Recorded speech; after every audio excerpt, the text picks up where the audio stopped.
Hi friends, అందరికీ happy Saturday. వర్షం పడుతుంది, బాగా వర్షం పడింది మాకు, కానీ చాలా హ్యాపీగా ఉంది. చెట్లన్నీ బాగా పచ్చి పచ్చగా అయిపోతాయి అన్నమాట. కనకాంబరం చెట్టు, తులసి, దగ్గాకు, బ్రహ్మకమలం చెట్టు ఫ్రెండ్స్. ఇది పూస్ మగ్గేసిందనమాట. చూడండి అక్కడ బ్రహ్మకమలం పూస్తుంది. పూసినప్పుడు మీకు ఖచ్చితంగా వీడియో పెడతా ఫ్రెండ్స్. బ్రహ్మకమలం చెట్టు నాకు చాలా ఇష్టమైనది. Okay friends, happy parents day. మీ ఊర్లో వాన పడుతుంది, మాకైతే చాలా పడింది, హ్యాపీగా ఉంది.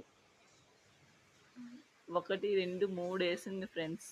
బ్రహ్మకమలం కమలాలు పూసినప్పుడు వీడియో పెడతా ఫ్రెండ్స్.